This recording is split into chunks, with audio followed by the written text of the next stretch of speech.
In academia, it is forbidden. In the art field, it is also forbidden. In entertainment and media, it is forbidden. It's plagiarism. Plagiarism is forbidden. But is there a line right before plagiarism that is okay? With artists like Andy Warhol, Jeff Koons, and various artists of our day who use things like appropriation, various creative outlets, they use everyday objects, and because of that, the way that they use it, it becomes theirs. As things progress, the lines of plagiarism become ever so blurry. So today on the Starving Artist podcast, join us and help us define what the line that is right before plagiarism is. Help us today to figure that out. And we actually have a special guest with us today, James Perry, a local Boston-based artist deeply connected within the roots of Boston's art scene, currently showing his work at Lab Central in Cambridge in an exhibition with over 100 art pieces. So you'll get to chat with us and him. But in the meantime, please join us, as you always do, on the Starving Artist podcast. I'm your host, Rocky Cotard. I'm your co-host, everyone, Professor X. It's been a minute, but it's really nice to be back here, Malden Studios, everyone pitching in. So I'll throw it back to Rocky. Welcome to the Starving Artist podcast.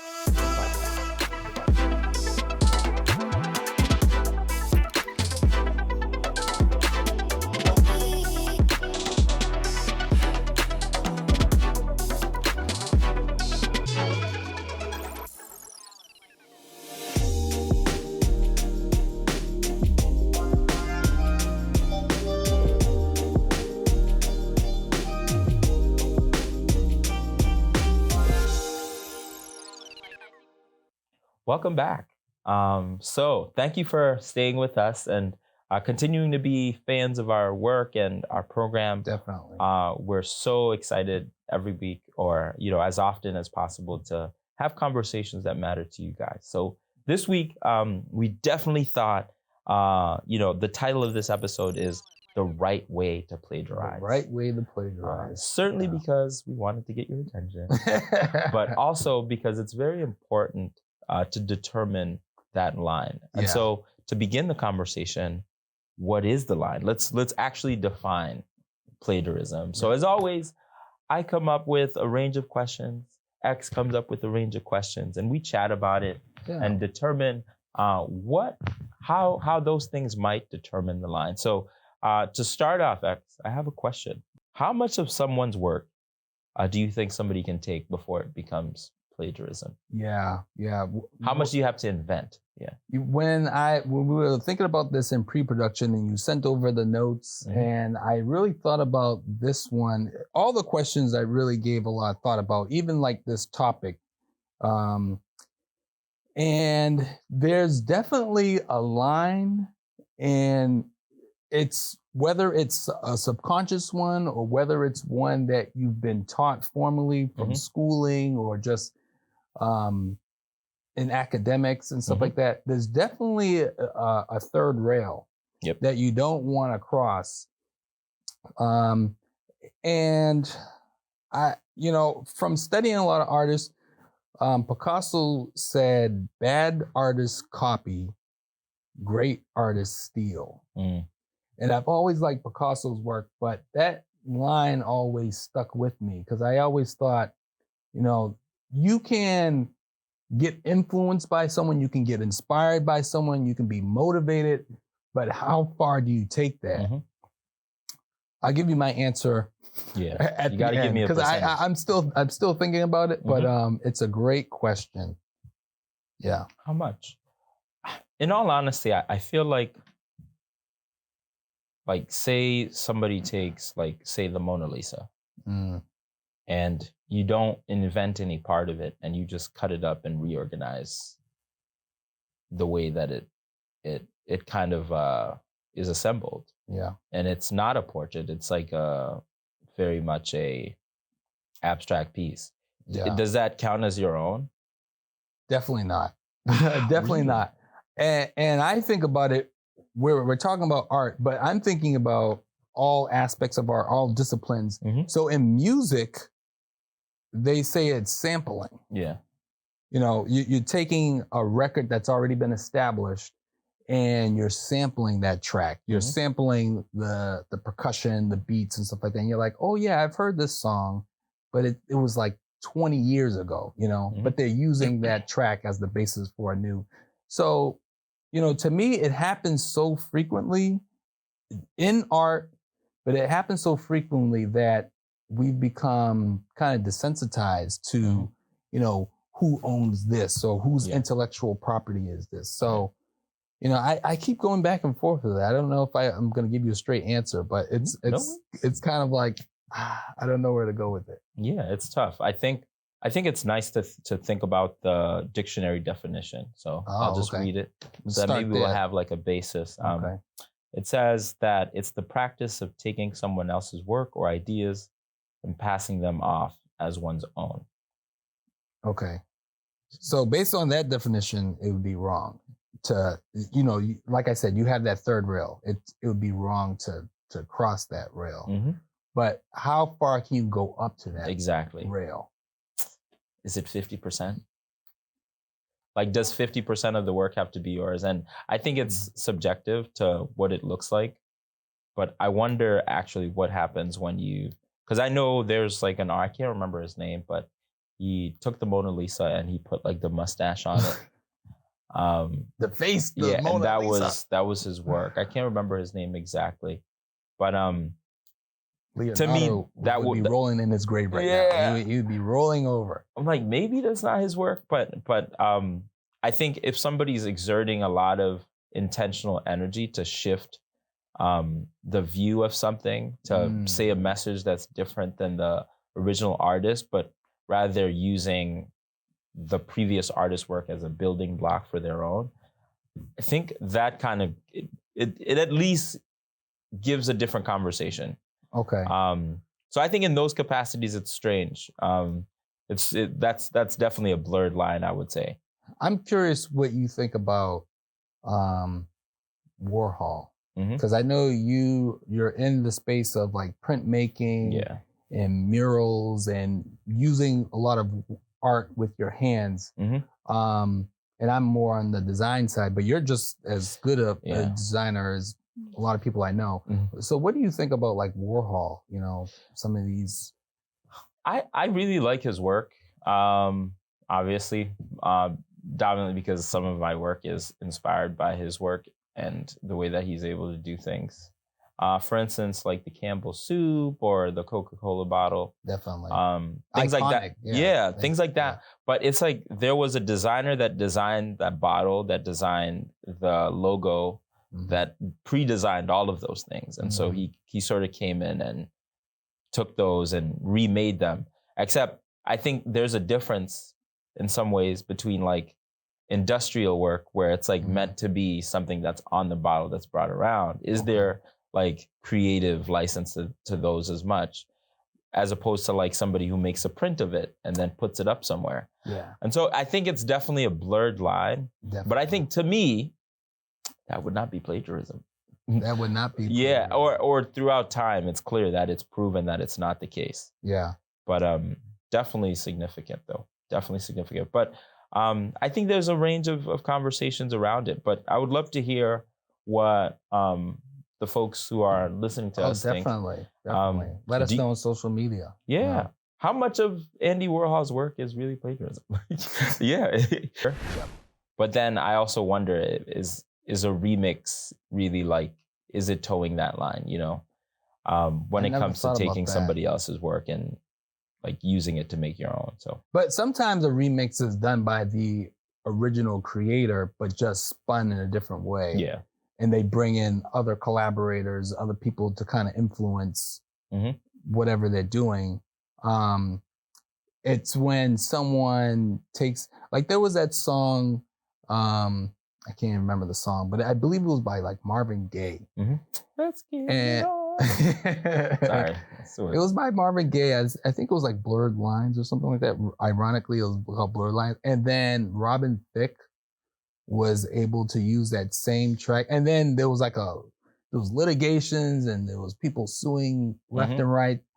And I forgot what the actual outcome was, but it happens so frequently. Mm-hmm. So I just think that's really interesting. Yeah. Yeah. I also wondered too, like even in a different kind of area, like is plagiarism the same as when like a CVS, like is it the same as like a CVS brand of Tylenol? Like there's Tylenol, but then there's the CVS brand, and then there's the Walgreens brand.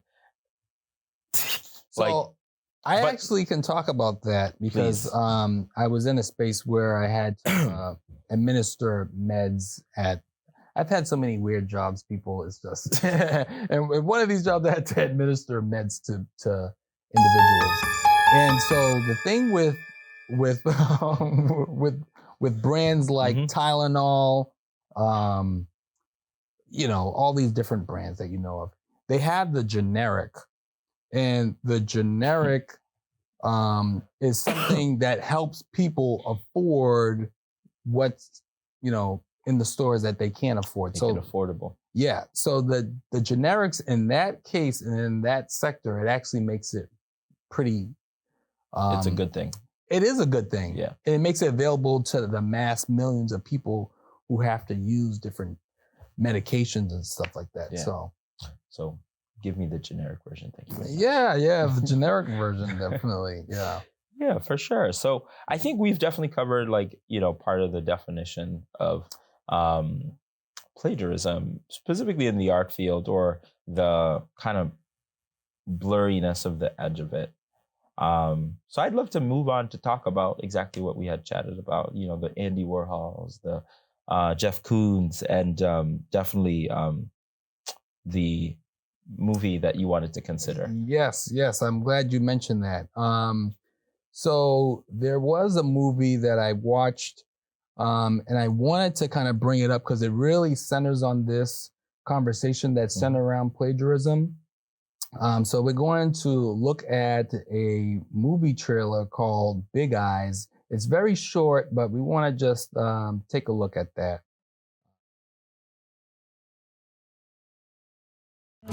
This is what it's come to, huh? You were the only living soul I can tell my secret to. I painted every single one of them. Every big eye. Me. And no one will ever know but you.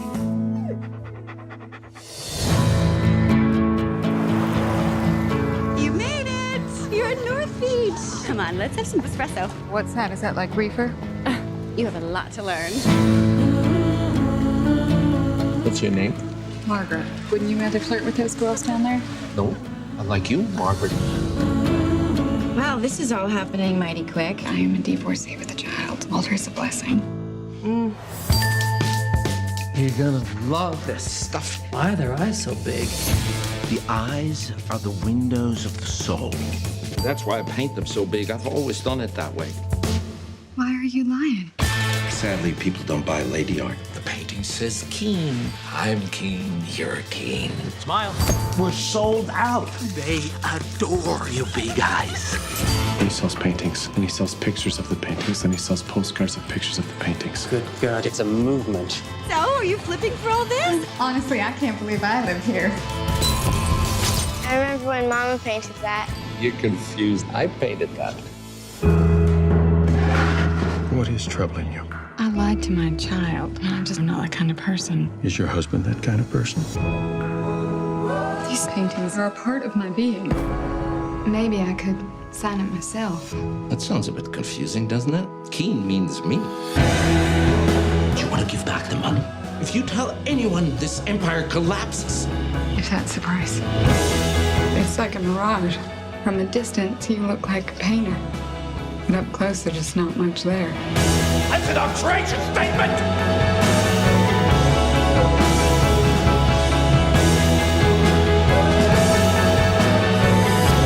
Mom! She's unhinged. You don't even know what the truth is! So, who is the artist?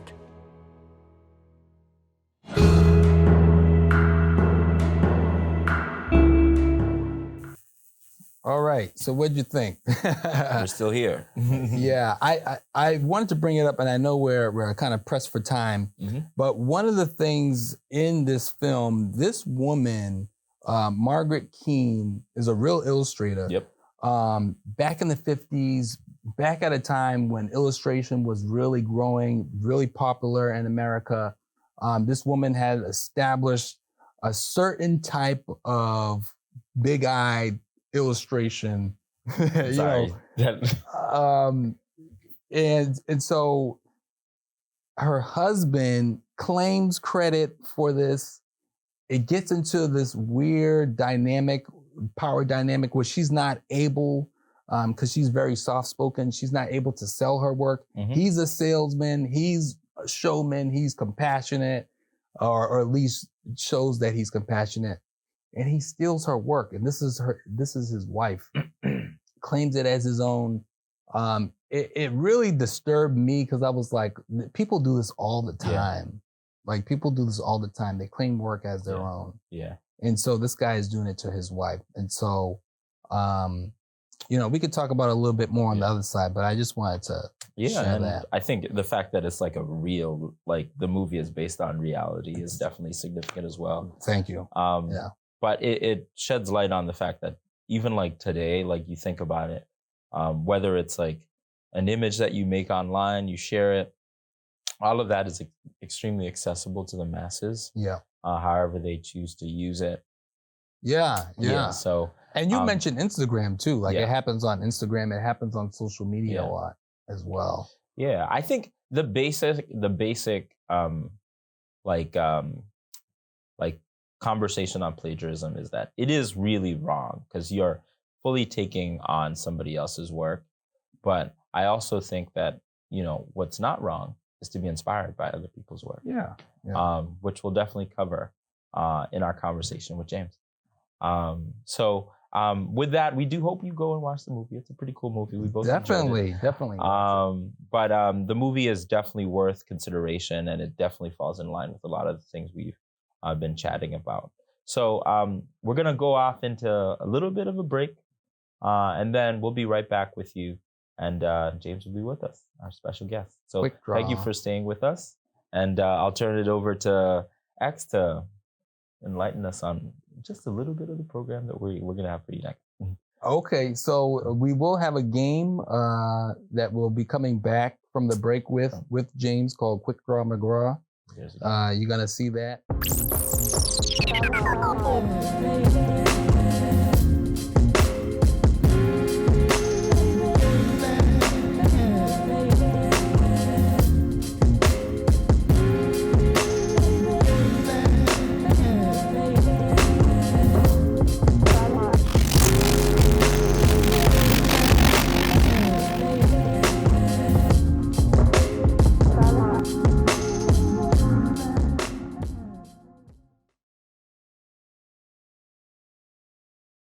You.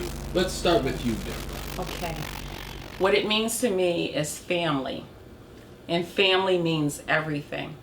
Because when Garrett was diagnosed at the age of 5, and we had to figure out what autism meant and what would be the best services for him, it took us on a journey as a family. And we thought about what the family needs. The family needs shelter, it needs food, it needs love and support and resources. So our agency is designed to enhance the lives of everyone that has an individual with autism. And we do that by everyday living, social skills, healthcare resources, family support groups, and mainly resources. And the individual has to be active. We teach healthy exercising, healthy eating. The family needs to be educated about all of the services that are afforded to them, because you just are not born with autism and it stops at age 5 or it stops at age 10. So it's everything. That's what we want to address and affect the lives of individuals on all accounts. But we have a secret ingredient. We do it with fun.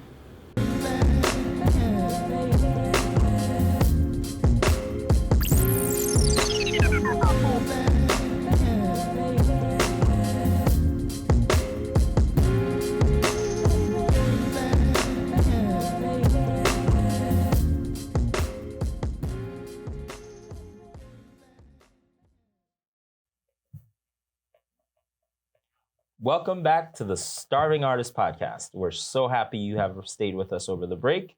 And we're very excited for the rest of the show. And I hope you've been enjoying the conversation thus far. Once again, we're talking about plagiarism.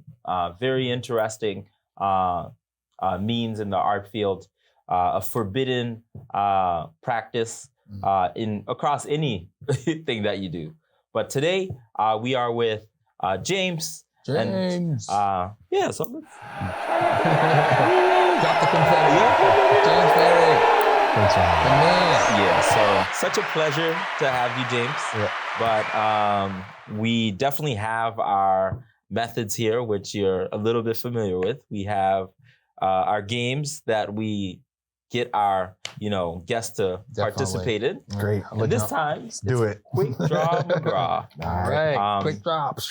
Yep. To explain it to our audience, for this game, our guest as well as our host, Xavier, will have 15 seconds to draw based on a thing that I have randomly chosen.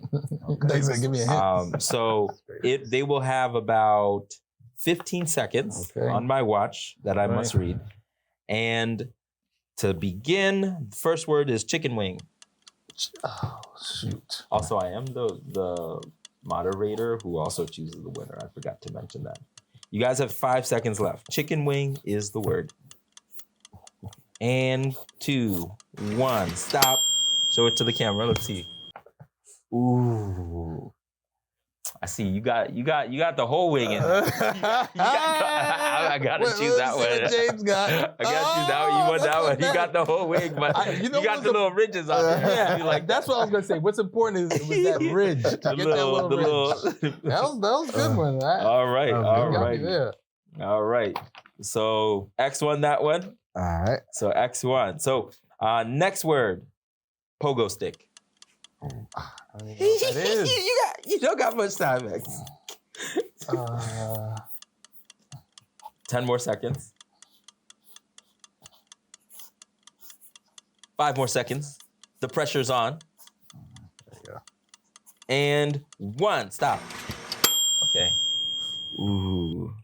Yeah, X, that looks sort of like a drill hammer. It looks like a You know what it does? Doesn't it? Oh, yeah. That's definitely a pogo stick. Yeah, You got that one. I couldn't remember what a pogo stick looked like. I'm like, dude, I haven't been on one since I was like 10. These things are dangerous. Legit, they probably are. They're probably like the segways of back in the day. And then the last one. This one's definitely a challenge, but you've had a little bit of experience with all of these. This is me torturing you guys. Seconds. So we will start. And to say it, it is man on a pogo stick on the moon eating a chicken wing. Go. He said on the moon. You got 5 seconds. You got 10 seconds. I'll give you 5 more seconds. I just want to see what happens. 4, I don't know where 3, to go with this. 2, 1. Stop. I just wrote it out. Oh my God. I just wrote it out. That's He crazy. said, what did he say? What was that, dude? I just wrote it out. That's crazy. Let's see. That's Rocky for you. That's I'm Rocky so sorry. For you. Okay, I'm going to have to give it to the... Nowhere to go. X got it. At least he made the Oh attempt. my I wrote God, it out. that had to be rolling. Okay. Oh my. So good. Thank you for participating. Hey, let's see. Such a fun game. Such a fun game. Oh, okay, got it. All right. So thank you for being with us, James, and sort of loosening up with that portion, that game. Yeah. We hope you play Quick Draw McGraw at home. Got to. You got to. Trademarked. Don't plagiarize it. It's our game. Right. And to kind of go on that inspiration tangent, a lot of illustrators, I'm just going to stick with illustrators for right now because we all illustrate. As an illustrator, you may use someone as like a crutch, or like someone you're like basically like a Michelangelo or like a Leonardo. You may say, oh, let me put a tracing paper here just to see where they use cast shadows or where they do this and where they do that. Creating your own style, just like I love Rocky's style because it's his. And to have your own style, like talk a little bit about that, like having your own individual style as opposed to like using reference and using, people that you may admire. Like, how do you establish your own style so that there is no distinction of like, this is plagiarized? Yeah. So it's actually funny. I was speaking with one of my mentors, Paul Goodnight. And Paul said, and Paul actually knows Kerry James Marshall. Amazing. And Kerry James Marshall loved Romar Bearden.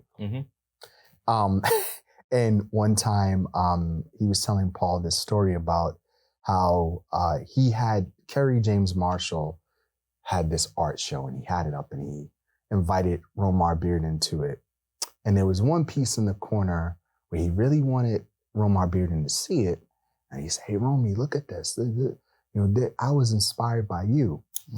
And Romar Bearden said to him, I like every other piece in this exhibit except for that one. Because it was in the style of Romar Bearden. Yeah. So Romar Bearden said, I like your style because what it is that it's a combination of the things and the artists that you love. So like, if we look at my style, Rocky's style, your style, it's a combination of people that we're inspired by. Absolutely. Whether it was Joe Quesada from Marvel or whether it's a local artist that you know, you take bits and pieces of that artist and then you start to create your own style. I mean, I was a victim of that, right? I remember as a young kid, I copied a picture of Paul Goodnight and I said, hey, Paul, look at this. I want you to look at that. He's like, that's great, but I want to see what you can do. And as you mature as an artist, once you're able to create your own style, you'll start to see little bits and pieces of the people that you're inspired by. I think we should get away from just making our stuff look exactly like someone else's. Yeah, I totally agree. To close out the program, we definitely want to thank our viewers for being with us throughout this seemingly short conversation. But we certainly hope that you continue to listen to us as we have more of these conversations on a consistent basis. But my name is Rocky. I am your host. Thank you for watching, and I'll pass it on over to Exter. All right, I am Professor X, but we do want to do one thing with you before we close out. We do. Okay. This is, I just will say my name, and then you will say your name. And then I'll say, my name is Rocky, signing off the Starving Artist Podcast, and then you'll say the Starving Artist Podcast, and then you'll say the Starving Artist Podcast. Yeah. Okay. Got it? All right. So this is Professor X signing off. This is James Perry. Rocky signing off. The Starving Artist Podcast. The Starving Artists Podcast. The Starving Artist Podcast. The Starving Artist Podcast. All right. All right. Very good. Short and easy. That's it? Yeah, that's it.